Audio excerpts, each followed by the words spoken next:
Você vai abrir a sua Bíblia comigo no Evangelho de Mateus, no capítulo de número 6,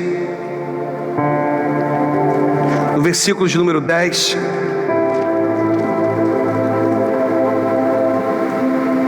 Nós vamos fazer essa leitura na NVI, com todos os textos citados.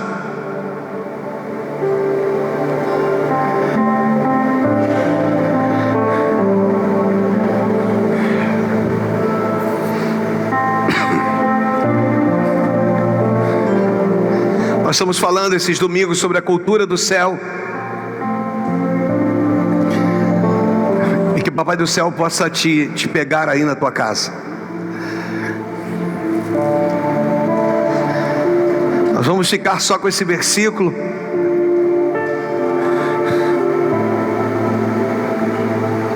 O texto diz: venha o teu reino. O texto diz: venha o teu reino. O texto diz: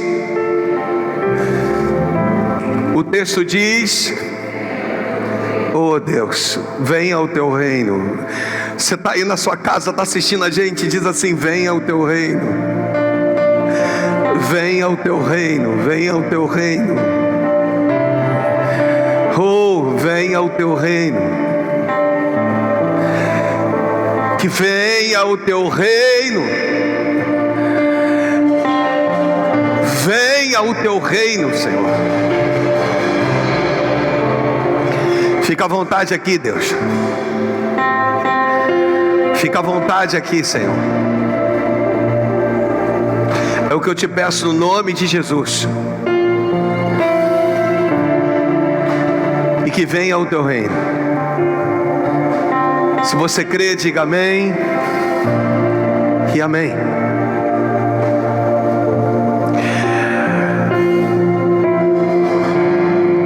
Seja feita a tua vontade,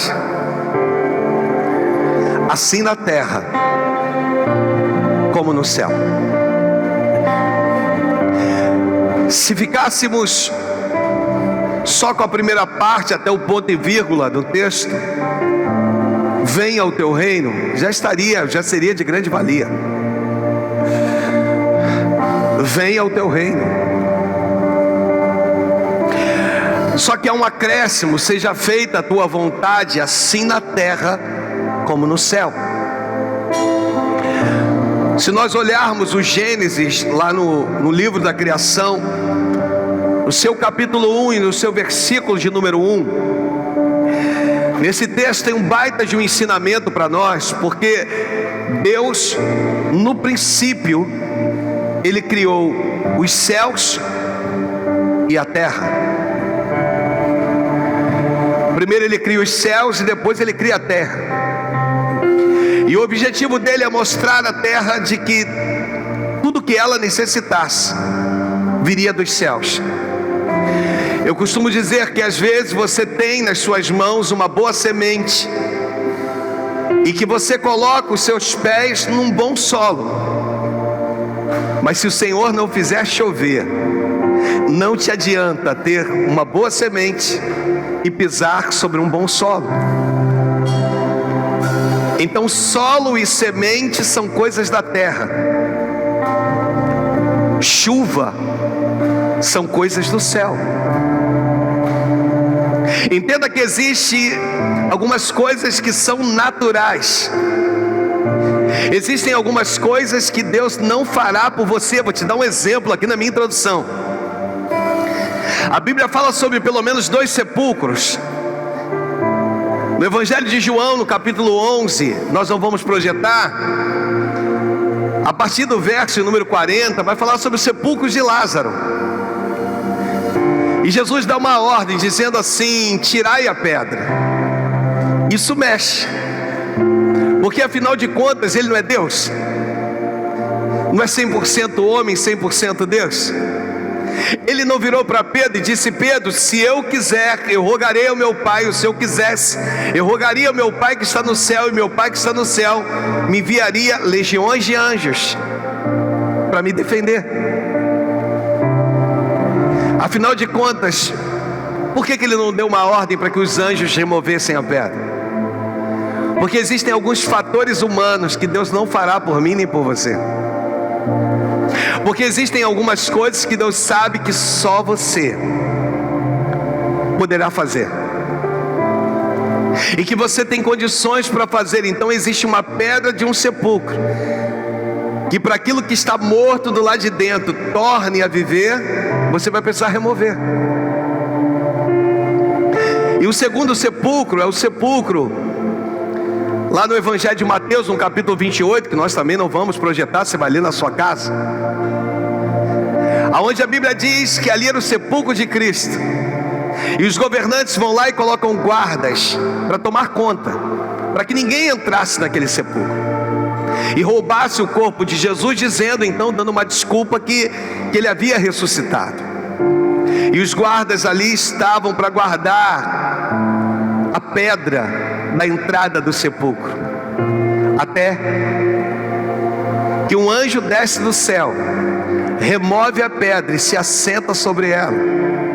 Deixa eu voltar a te dizer, existem coisas que Deus não fará por você, mas que quando você fizer essas coisas, aquelas que você não vai conseguir fazer, não se preocupe, Ele vai enviar um anjo que vai descer e vai remover, porque aquilo que está dentro precisa se manifestar do lado de fora. Você tomou posse disso? Entender a cultura do céu. Primeiro há uma necessidade de entendermos a cultura da terra. Você sabe que em cada território, em cada país, existem seus costumes, seus hábitos, seus comportamentos, que são aprendidos de geração em geração. Isso é muito legal. O pai ensina para o filho, que ensina para o seu filho, que ensina para o seu filho. E a diferença da cultura da terra para a cultura do céu é que na cultura do céu as coisas não podem ser substituídas ou alteradas. A cultura da terra, as coisas são substituídas e alteradas, e na cultura do céu as coisas são imutáveis. Não depende de um governante que se renda a Cristo. Você está entendendo? Diga amém. Isaías 6, nós também não vamos projetar, diz que no ano da morte do rei Uzias, eu vi o Senhor. Uzias foi um excelente rei, até que errou, mas foi alguém que merecia toda a devoção de Isaías. Isaías tinha o rei Uzias como uma referência, até que ele erra. E no ano da morte dele, um ano de luto, Deus se manifestou. Tu entendeu? Se não entendeu, eu vou desenhar para tu entender esse mistério. No tempo dessa dificuldade, Deus está se aproximando de nós de uma tal forma, porque nós estamos o buscando com todo o nosso coração e com toda a nossa alma. Você não está restrito às condições que o mundo te apresenta. Existe um Deus que Ele é atemporal. Existe um Deus que acima de toda circunstância humana, Ele continua reinando sobre a tua vida. Ainda que você esteja sujeito a um regime governamental na terra, existe um regime governamental no céu. Ele não muda. Você pode repetir comigo? Ele não muda. Ele é insubstituível.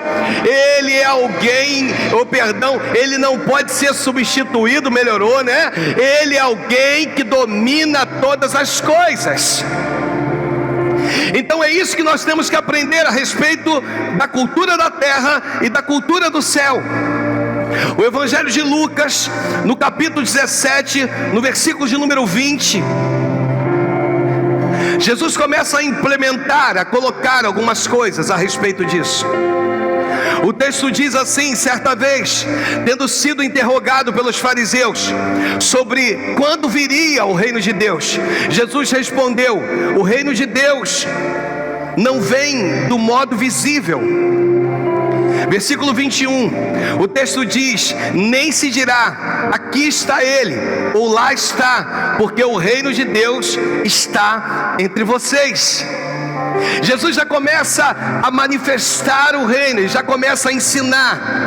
que agora o Filho do Homem veio para estabelecer contato com a terra, estabelecer princípios com a terra, a formar discípulos, a formar pequenos cristos, para poder instituir na terra e mostrar à terra: olha, quando as coisas não funcionarem pela força do seu braço, olha para o céu, porque de lá existem todos os recursos necessários para mudar a tua história. E isso é aquilo que mantém, sustenta um homem de Deus, sustenta uma mulher de Deus. É essa aproximação. Então, não é o fato de estarmos frequentando a igreja ou participando de alguma área da igreja que nos define que fazemos parte da cultura do reino. Não é o fato de você talvez ocupar uma posição na igreja que te define como um cidadão dos céus. É mais que isso. É declarar: Senhor, que venha o teu reino, estabeleça em nós os teus princípios, estabeleça em nós as mudanças necessárias, mova dentro de nós, que seja feita a tua vontade, não é a minha. Porque às vezes eu quero que venha o reino, mas quero fazer a minha vontade, mas não é a minha, é a vontade dele. E ele percebe quando estamos com o canal aberto, quando eu e você estamos prontos para receber as mudanças necessárias, para ocuparmos os lugares necessários nesses dias. Eu quero falar com você algo que Deus me deu aqui e que eu quero compartilhar com você. Existem lugares vazios esperando por você, existem lugares aguardando a tua chegada, existem lugares que estão esperando por você. Mas sabe o que está acontecendo nesses dias? As coisas e os valores desse mundo têm te ocupado muito. E as coisas e os valores desse mundo se perdem. O ladrão rouba, a traça e a ferrugem corrói, se perdem, porque nós temos dado mais atenção à cultura da terra do que à cultura do céu. E Jesus vira e diz isso. Ele diz: observai as aves dos céus, que não semeiam, não colhem, nem ajuntam em celeiros, todavia o Pai Celestial as sustenta. Não valeis vós mais do que as aves dos céus? É entender que existem alguns princípios nesses dias que nos foram tirados. Mas quem? Foi o diabo que me roubou? Não. Nós é que permitimos que eles fossem tirados, retirados de nós. É meio complexo isso. Perdemos a ligação, o ponto de ligação. Perdemos esse tempo de intimidade se não entendermos o Evangelho de Cristo e seus ensinamentos, e crer e viver esses ensinamentos. Seremos mais um no meio da multidão. Deus, Ele te chamou para fazer a diferença, para impactar nesses dias, mas não é do teu jeito, não vai ser da tua maneira. Deixa eu falar contigo que está em casa. O que mais eu preciso fazer para você entender que não é do teu jeito, é o meu reino que precisa ser estabelecido na sua vida? O que mais eu preciso arrancar de você? O que mais eu preciso fazer para chamar a tua atenção? Mas Deus é um Deus que faz isso, Ele ama a todos quanto corrige. E Deus tem insistido na tua vida. Ele tem dito para você que está me assistindo: o que mais eu preciso fazer para você, para que você entenda que é a cultura do céu que precisa se manifestar na terra? O que mais eu preciso fazer para te dizer que você está na terra, mas que você não faz parte dela? Que você vive aqui debaixo de um regime, mas não é o regime principal que comanda a tua vida. Hoje o Espírito Santo está falando: posso eu comandar a tua vida a partir de hoje? Posso eu entrar, e se eu entrar, eu vou promover uma limpeza, vou expulsar o espírito contrário, vou promover uma limpeza e farei habitação dentro de você. As mentes se tornaram mentes cauterizadas. E o maior problema hoje é que o nível de imaturidade tem tomado conta. Você não tem sido maduro o suficiente para entender que não é a tua vontade, é a vontade dele.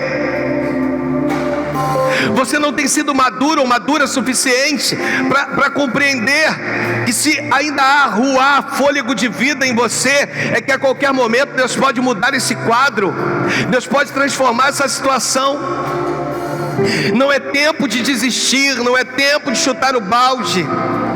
E se porventura você vive dias difíceis, talvez sejam derivados das tuas próprias escolhas, escolhas que você tem feito nesses dias e você tem colhido por elas, e aí fica difícil. Às vezes a gente lida com pessoas com casamentos péssimos, mas quantas foram as vezes que a mamãe disse não casa, que o papai disse não casa, mas você insistiu, você quis casar. E aí agora as coisas começam a dar errado, e eu começo então a achar que a culpa é de Deus. Quantas foram as orientações que você recebeu? Quantas vezes o Espírito Santo falou com você, mas você insistiu, porque você está impregnada com a cultura da terra.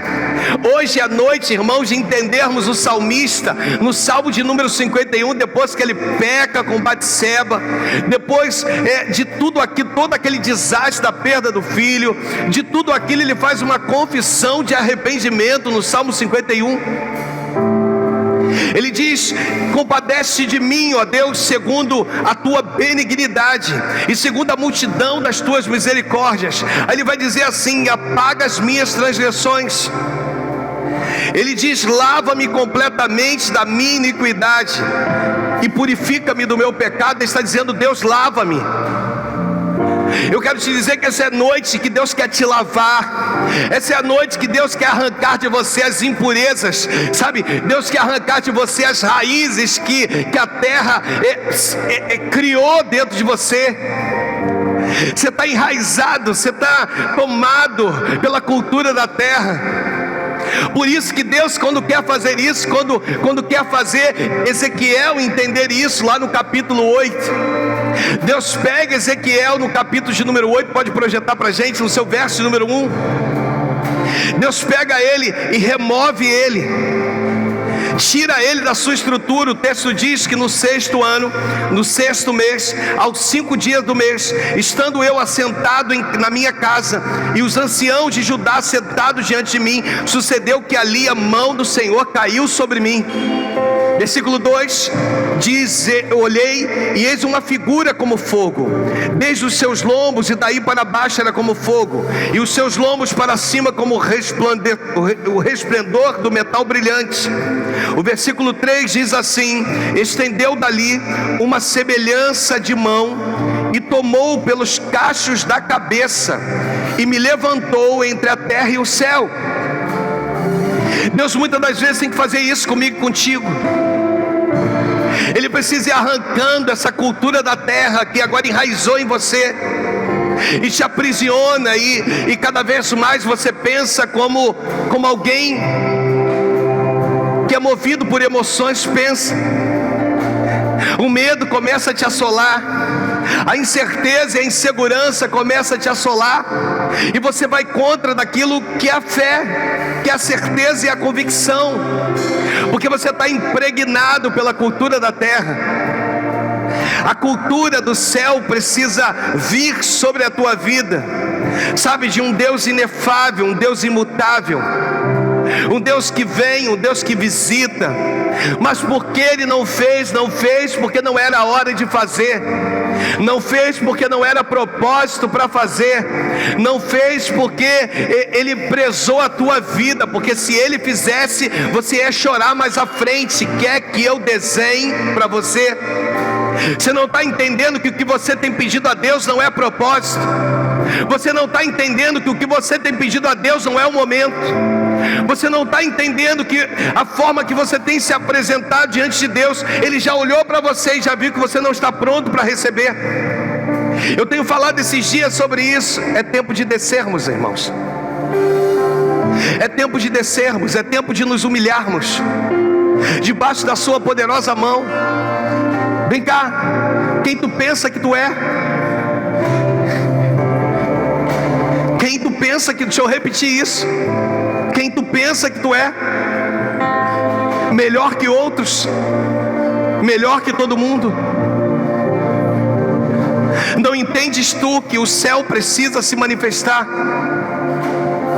Não entendes tu que precisa haver essa conscientização de declararmos: venha o teu reino, seja feita a tua vontade, assim na terra como no céu. Começa aqui na minha vida. E como eu te disse, os nossos comportamentos, eles determinam o nosso nível de maturidade. De uma igreja que não entende o seu nível de maturidade, nem o seu posicionamento. Eu estava vendo isso em Números, lá no capítulo 16. O versículo de número 41, nesse texto, vai mostrar que, devido à morte de Corá, com mais 250 homens, o povo se rebela e murmura contra Moisés e Arão. Corá fazia parte da tribo dos mais privilegiados. Corá cuidava dos utensílios da casa do Senhor, do tabernáculo. Você entende? Pessoas que cuidavam dos utensílios, eles eram privilegiados. Mas sabe o que acontece com eles? Num determinado momento, eles querem mais. No versículo de número 3 do texto, capítulo de número 16, o texto vai dizer assim: e se juntaram contra Moisés e contra Arão, e lhe disseram: basta, pois que toda a congregação é santa, cada um deles é santo, e o Senhor está no meio deles. Por que, pois, vos exaltais sobre a congregação do Senhor? Eles defendem algo que é verdadeiro, que nós não vamos ler, que está lá em Êxodo 19, no versículo 6. Eles vão colocar aqui um ponto que é verdadeiro. A nação era santa, o povo era santo. Só que Deus instituiu Moisés, irmãos, e Arão. E Deus institui, olha o que diz o texto: vós me sereis reino de sacerdotes e nação santa. São essas as palavras que falarás aos filhos de Israel. Eles pegam isso aqui, e Corá, ainda que cuidando dos utensílios, ainda que cuidando de coisas santas, agora ele é impregnado pela cultura da terra. Que cultura é essa? Eu quero ser mais. Que cultura é essa? Eu preciso estar acima. Então, na verdade, Números 16, o versículo 3, eles trouxeram uma verdade para Moisés. Só que Deus estabeleceu em Moisés e Arão uma liderança. E Deus queria que todo o povo respeitasse a liderança deles. E Corá então levanta uma rebelião. Ele começa ali, de uma certa forma, a incitar o povo. Por quê, pastor? Porque ele queria um lugar de uma posição mais elevada. E isso começa a impregnar pessoas, ao ponto que 250 seguidores dele, Deus faz com que o chão se abra. E o pior, as famílias morreram juntos, os familiares foram juntos. Então olha o perigo que tem na tua vida quando você incita uma rebelião e os seus, desculpa, que não tem nada com isso, pagam um preço junto com você. E nós vamos ver que Deus então entra em ação. 250 morrem, mas depois vem uma praga que consome. Uma praga que faz com que 14.700 pessoas morram. Tudo porque alguém se levantou tudo porque a cultura da terra impregnou, tudo porque as murmurações elas foram sendo tomadas. Vamos trazer para os dias atuais. Eu concordo, mas eu acho que não é bem assim. Se eu tivesse no lugar dela, eu faria diferente. Se é um monte de si, um bando de si, e você toma isso como incertezas, inverdades, isso vai tomando conta de você. Você já não consegue sentar e receber e ser ministrado. E isso é que essa é a importância do que Deus quer falar com você hoje. Corá se levanta, esses homens morrem, mas e olha que Moisés ainda vira para eles assim: gente, pega os incensários de vocês, pega fogo, pega a brasa viva do altar, acenda-os. Mas eles foram tomados pela cultura da terra. Vale quem tem, vale mais quem tem mais para oferecer. Eles são tomados e agora eles querem ser melhores. Eles não estão entendendo que Deus institui. E o interessante é que Deus permite que os incensários não sejam danificados. A morte acontece, mas os incensários são poupados. O que eram os incensários, pastor? Eram os pratos, as tigelas com alças longas, os quais os sacerdotes levavam brasas vivas do altar, e deitavam sobre ela o incenso.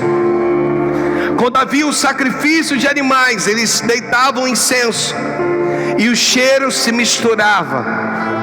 E ainda que de uma forma simbólica, Deus inalava aquele cheiro, sabe? E recebia a oferta do povo. Deus poupa os incensários no meio da ruína, no meio da murmuração, no meio daqueles que se rebelaram contra aqueles que eram de Deus. Eu quero te dizer que nesse tempo há incensários disponíveis aí para você.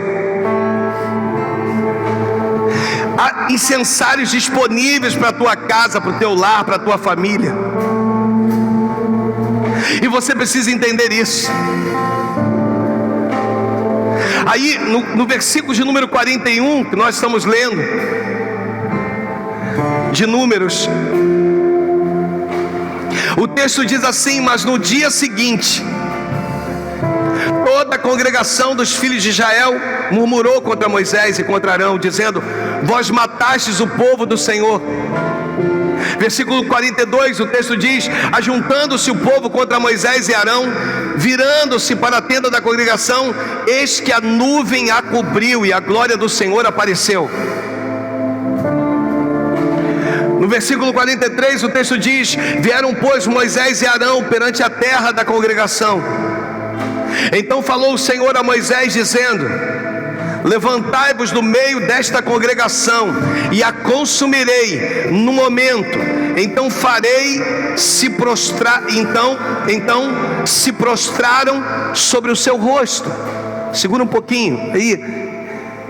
Se prostraram sobre o seu rosto. Eles eram para ter ido embora, mas eles se prostram, porque agora eles estão preocupados com o povo. Essa é a posição do pastor. Essa é a minha posição. Ou afinal de contas nós não temos medo, mas por você vale a pena estar aqui. Por você vale a pena pagar esse preço. Você acha que só as suas lutas são pesadas? Você acha que a dificuldade bate só na sua porta? Existe um Deus soberano, ao qual nós também precisamos que cuide de nós. Moisés era para ter corrido. Há uma outra versão que diz: corre, Moisés,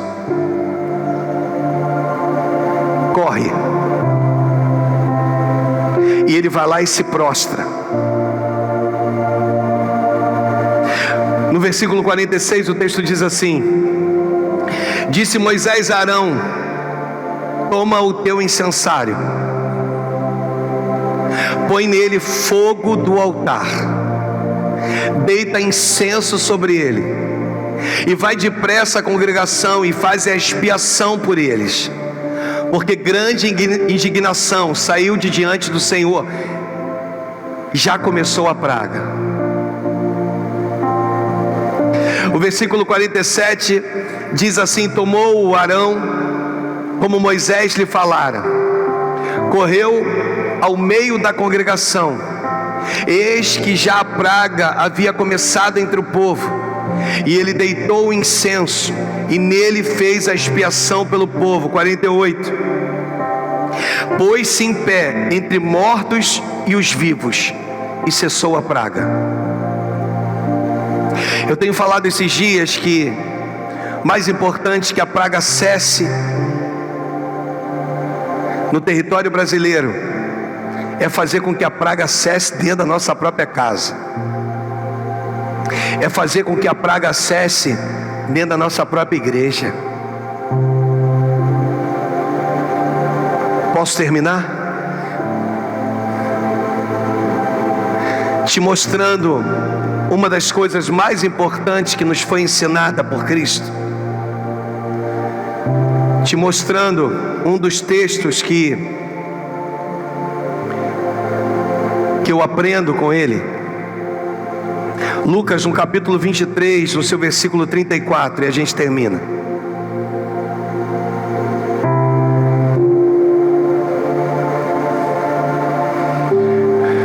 O texto diz: contudo Jesus dizia: Pai, perdoa-lhes, porque eles não sabem o que fazem. Jesus aqui deixa um baita de um ensinamento para nós. Hoje é noite de Santa Ceia.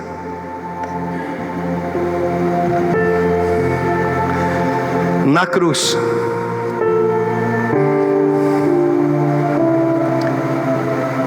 diante de pessoas dizendo: se tu és Deus, salva-te a ti mesmo.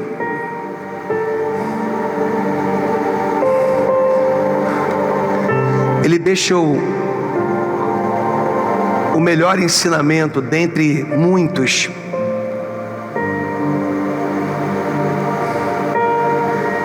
O ensinamento da liberação do perdão.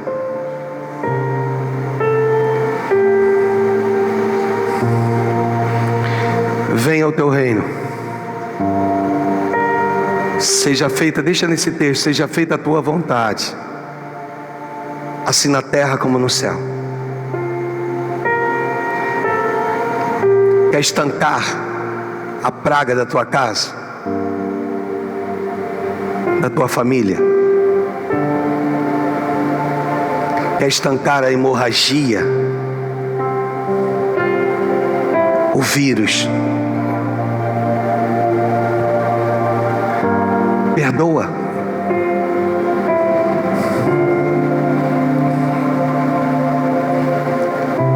Perdoa-lhes, porque eles não sabem o que fazem.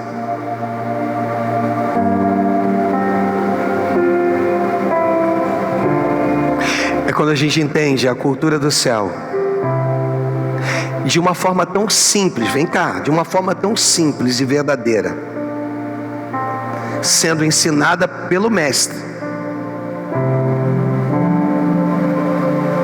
mas tão difícil de colocar em prática. Quem tem te ferido nesses dias?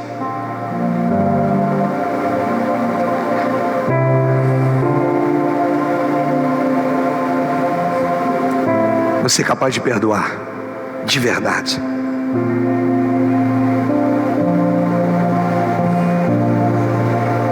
Você é capaz de liberar o teu coração de verdade.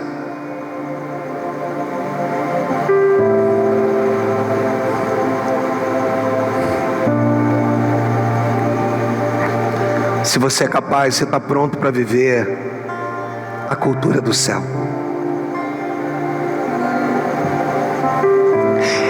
Eu sempre achei que eu perdoava com facilidade.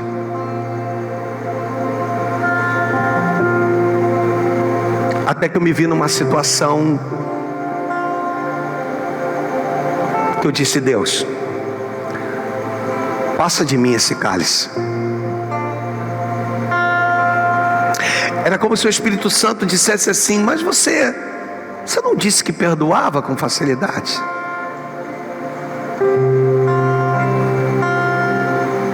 E aí eu usava algumas maneiras de dizer para Deus: mas Senhor, eles não fizeram comigo, fizeram com o teu reino.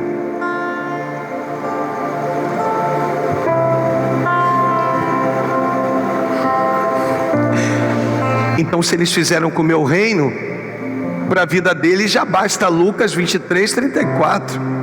Eu já os perdoei. Se eu já os perdoei, perdoa você agora. Essa é a noite do perdão. Essa Santa Ceia na sua casa é Deus querendo ajustar a sua casa.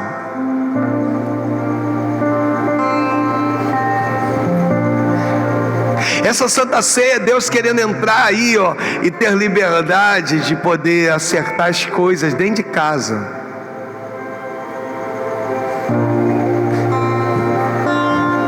Não adianta vir para a igreja e ser uma bênção daqui e sair desse ambiente bicudos, brigados.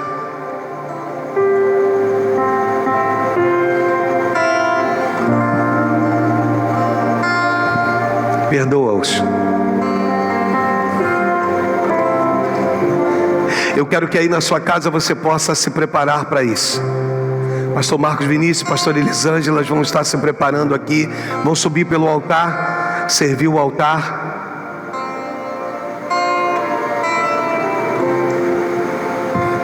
As meninas do Mover, para facilitar, eu quero todas aqui no altar, por favor, que aí facilita aqui. E a pergunta para você que está na tua casa: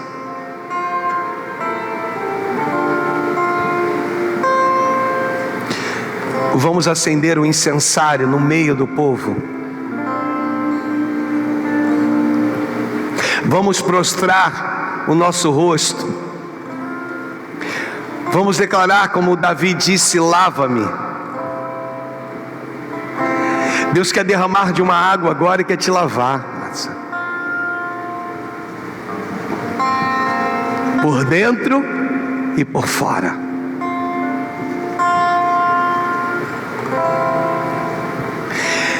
Tirando as suas convicções.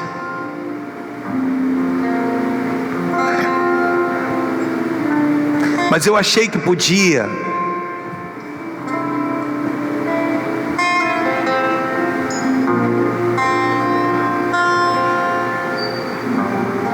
E com tudo isso,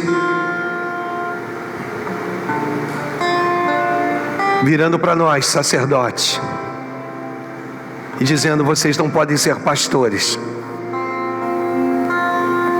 arraigados, presos com a cultura da terra.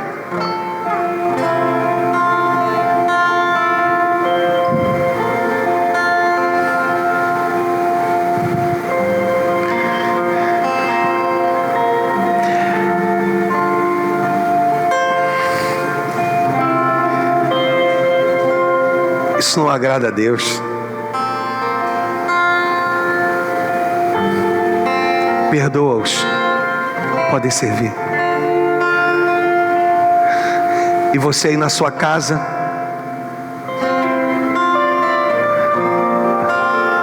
se você quiser pegar um elemento por vez, primeiro o pão,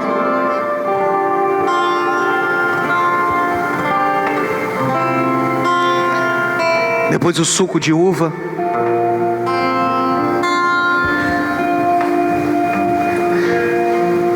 Mas o Espírito Santo quer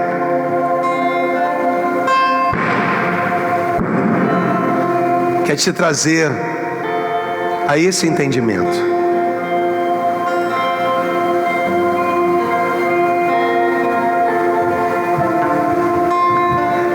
Porque muitas das vezes, pode pôr aqui o meu, por favor. Muitas das vezes, você foi ferido. Mas a pergunta é: quantas vezes você feriu?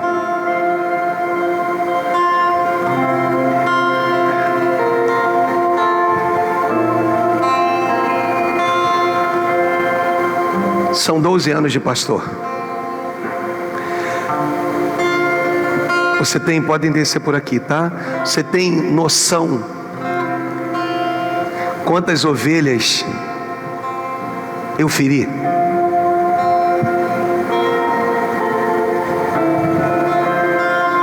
Você tem noção?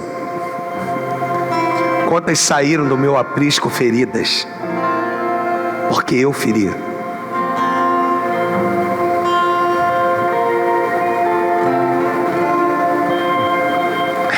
A pergunta é: por que eu tive que passar dos 10 anos de ministério para entender que pastor fere?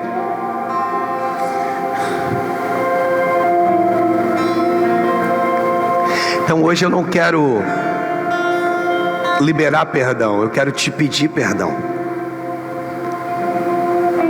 Se em algum momento eu te feri, me perdoa.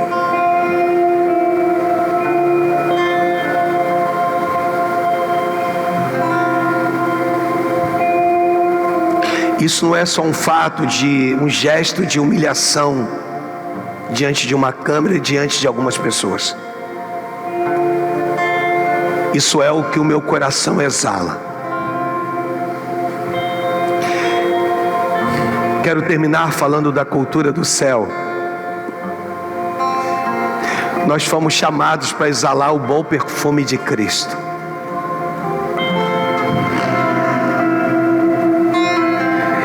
Quem passar por você vai olhar para você, vai se aproximar de você e vai dizer: que cheiro é esse? Eu vou nas minhas filhas aqui, porque eu tenho intimidade para isso. Que cheiro é esse? Que cheiro agradável é esse? Que cheiro é esse?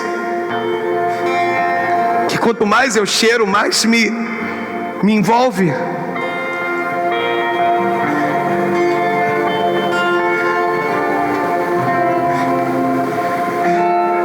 Quando você está envolvido com a cultura do céu, você exala o bom perfume de Cristo.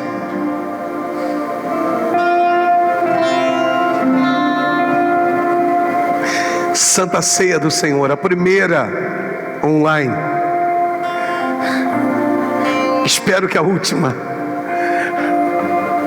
Ainda que depois a gente vá transmitir os cultos, mas com pessoas tendo a oportunidade de estar participando aqui presencialmente.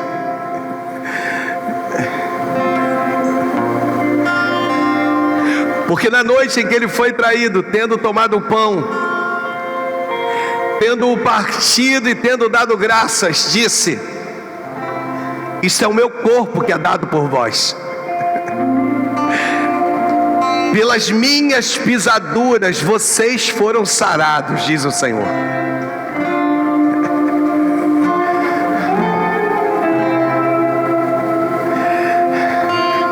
Ainda que a nossa Santa Ceia seja feita de uma forma como um memorial, esse pão torna-se um representativo do corpo de Cristo. Comer desse pão é dizer: Jesus, eu não abro mão de ter parte contigo. Comer desse pão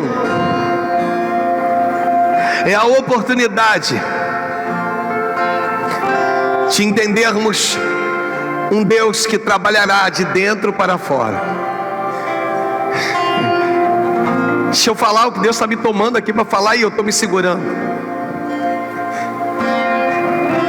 Se tiver alguém próximo de você aí, diga para essa pessoa: Ele quer te mudar hoje. Diga, Ele quer mudar algumas coisas aí dentro. Ele quer entrar em esferas que Ele não entrou ainda. Não importa o seu nível, não importa quem ou a que cargo eclesiástico você chegou. Quero eu te pegar, Alexandre, e te mudar. Quero eu te colocar novamente na minha mão e dar forma a você. O Espírito está dizendo assim: vai doer um pouco, mas vai dar certo no final.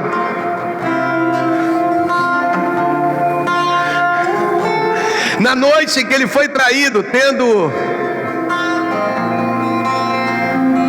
erguido o pão e tendo dado graça, disse: "Esse é o meu corpo que é dado por vós.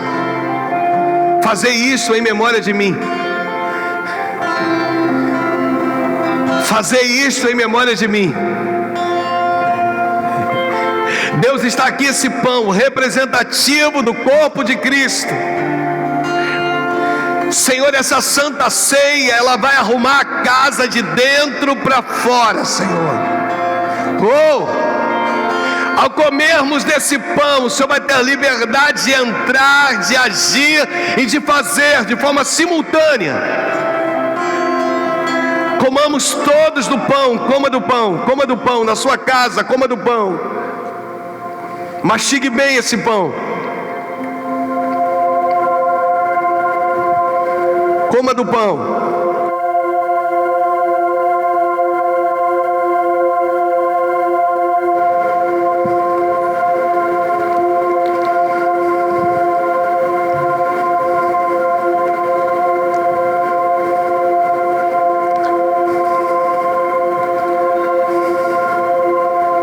Oh, aleluia.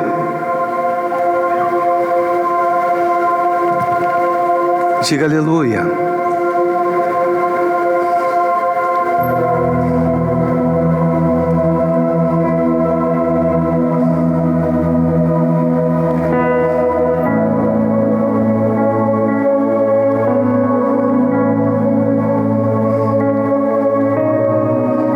Por semelhante modo, depois de haver ceado, tomou o cálice e disse: "Esse cálice é o cálice da nova aliança no meu sangue."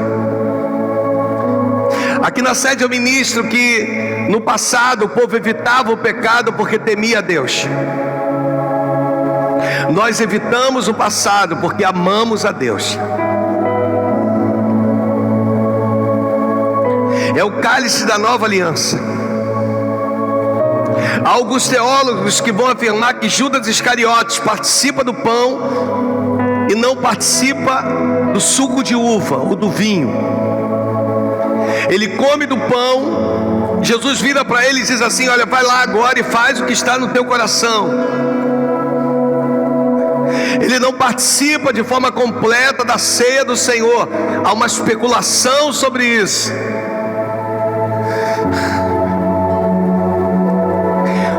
Porque para participar da ceia por completo, eu tenho que entender a cultura do céu. Eu tenho que ser capaz de dizer: "Deus, me pega hoje, vai. Me transforma, vai. Me muda, vai, Deus."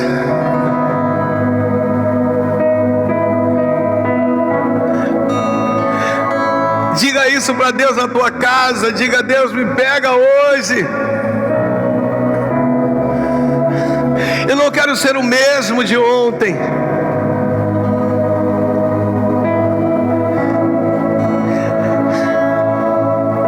O Senhor está falando comigo a respeito de liberações de dentro de casa, de maridos que vão precisar chegar diante das suas esposas e dizer: "Amor, me perdoa."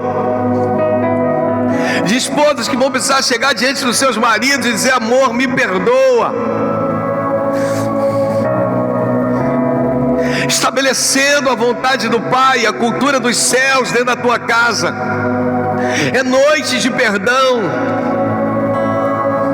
é noite de abraço, é noite de troca de cálice, é noite que você vai poder sair. Você que está aqui, trabalhador, se tem algo aí te martirizando, se tem algo te machucando, ou se de repente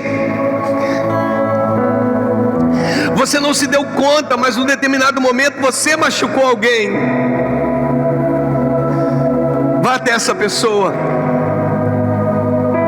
troca de cálice com ela, troca de cálice com ele, em nome de Jesus, no nome do Senhor Jesus, em nome de Jesus. Por semelhante modo, depois de haver ceado, tomou também o cálice e disse: esse cálice é a nova aliança no meu sangue, fazei isto em memória de mim, até que eu venha. Maranata, ora vem, Senhor Jesus. Erga o teu cálice aí na tua casa. Deus abençoa, consagra.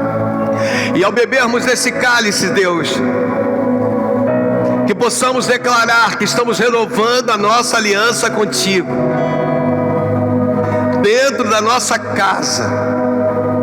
No nome de Jesus, bebamos todos do cálice. Beba do cálice.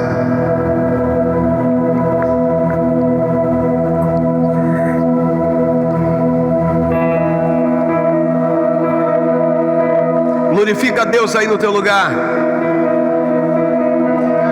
Você pode declarar: Maranata, ora vem Jesus. Pode declarar que Ele é santo, santo, santo, santo. Mesmo com dificuldade de estar na igreja, você instituiu a igreja dentro da tua casa. Em nome de Jesus. Deus está contigo. Deus está contigo. Você hoje tem um incensário na mão, e aonde houver o caos, você se manifestará no meio dele, e a praga cessará.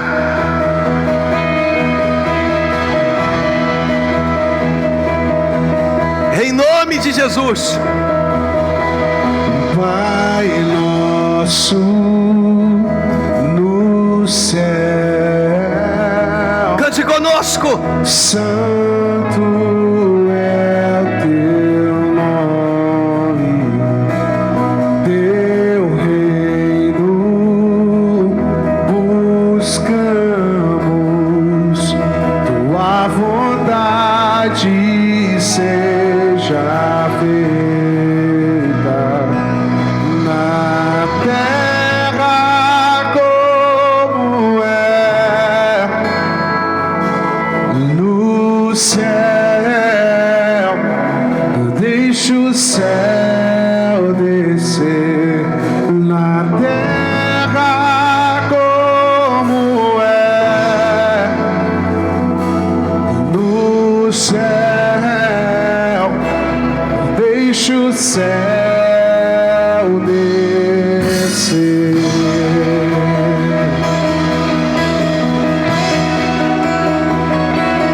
Pai nosso no céu, Santo, santo é o teu nome, teu reino buscamos, tua vontade seja feita na terra como é no céu. Deixa o céu descer.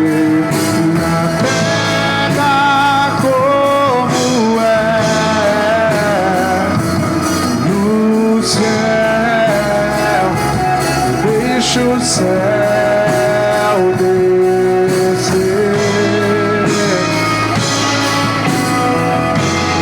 deixa o céu descer, deixa o céu descer, deixa o céu descer, deixa o céu descer, deixa o céu descer, deixa o céu descer, Deixa o céu. deixa o céu descer,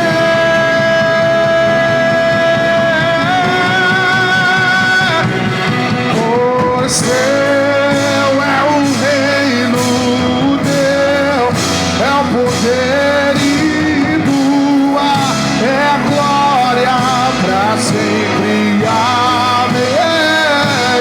Teu é o reino, teu é o poder e tua é a glória pra sempre. Deixa o céu descer, deixa o céu descer, deixa o céu descer, deixa o céu descer,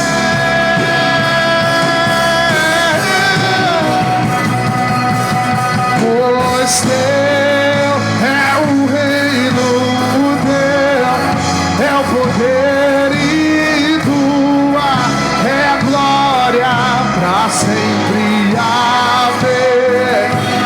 Teu é o reino, teu é o poder e tua é a glória pra sempre. Amém.